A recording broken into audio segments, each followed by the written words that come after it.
Hi guys, আশা কৰোঁ চবৰে ভাল। আজি আমি আৰু এটা ইম্পৰ্টেণ্ট টপিকৰ ওপৰত আলোচনা কৰিম। সেইটো হ'ল হোৱাটছআপৰ চাট আমি কেনেকৈ হাইড কৰিব পাৰি।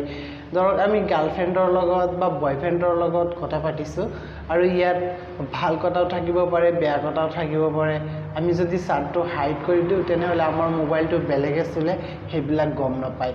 কিন্তু কেনেকৈ কৰিব লাগিব, হাইডটো কেনেকৈ কৰিম যাতে বেলেগে গম নাপায়, তাৰ বিষয়ে আমি আজি আলোচনা কৰিম।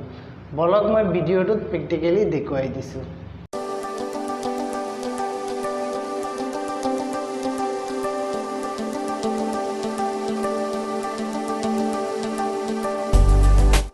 ঠিক আছে, তেনেহ'লে আমি পলম নকৰি ভিডিঅ'টো আৰম্ভ কৰি দিওঁ।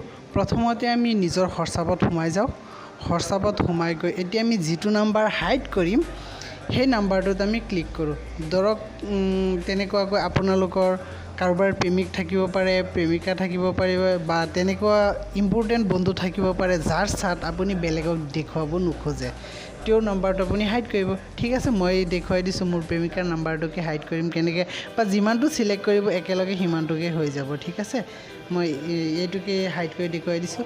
ওপৰত এটা 3 ডট আছে, লগত এটা টিচিন আছে, এইটোত আপোনালোকে ক্লিক কৰি দিয়ক। গ'লগৈ, চাওক একেবাৰে তলত গ'লগৈ। আপোনালোকে এতিয়া প্ৰশ্ন কৰিব পাৰে যে আমি নাম্বাৰটো হাইড কৰি দিলোঁ, এতিয়া দ্বিতীয়বাৰ বিচাৰি পাম কেনেকৈ। ইয়াত চাৰ্চ কৰিলেও পাই যাব। মই এইটো দিলোঁ, চাওক আহি গ'ল। ইয়াত হাই বুলি SMS এটা দি দিলে ওপৰত আহি গ'ল। ঠিক আছে, ঠিক তেনেকুৱাকৈ ধৰক আৰু এটা নাম্বাৰ হাইড কৰি দেখুৱাই দিছোঁ, গ'লগৈ। আৰু যে নাম্বাৰটো ক'ত গ'ল, ক'ৰ পৰা আহিলে সেইটো প্ৰশ্ন কৰিব পাৰে। তেনেহ'লে আকৌ তলত যাওক, চাওক আৰ্চিভড ইয়াত হৈ আছে। দুটা নাম্বাৰ মই অলৰেডি হাইড কৰিছোঁ। ধৰক এইটোত মই কেনেকৈ আনিম, ওপৰত মই হাই বুলি SMS এটা কৰি দিছোঁ, চাওক আহি গ'ল। ওপৰত চালে আহি গ'ল। ঠিক তেনেকুৱাকৈ আপোনালোকে যদি এতিয়া ইচ্ছা কৰে যে মই মোৰ প্ৰেমিক বা প্ৰেমিকাৰ নাম্বাৰটো হাইড কৰি দিম, আৰামছে একেবাৰে পাৰিব, কোনো অসুবিধাই নাই। আৰু যদি বিচাৰে যে মই গোটেই চাৰ্টৰ পৰা একেলগে হাইড কৰি দিম তেনেহ'লেও পাৰিব। আপোনালোকে প্ৰথমতে ছেটিংছত যাব। ছেটিংছত গৈ চাওক ইয়াত চাৰ্ট আছে, ছেকেণ্ডত চাৰ্ট, বেকআপ হিষ্টৰী, ৱালপেপাৰ, ইয়াত ক্লিক কৰিব। ইয়াত আছে চাওক এণ্টাৰছ and media visibility, font size, app language, সেইকেইটা বহুত অপশ্যন আছে।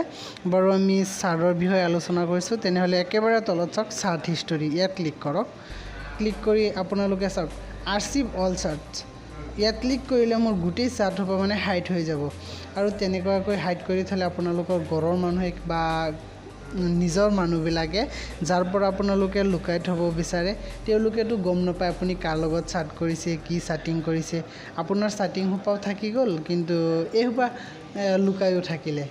ঠিক আছে, ঠিক তেনেকুৱাকৈয়ে কৰিব লাগে।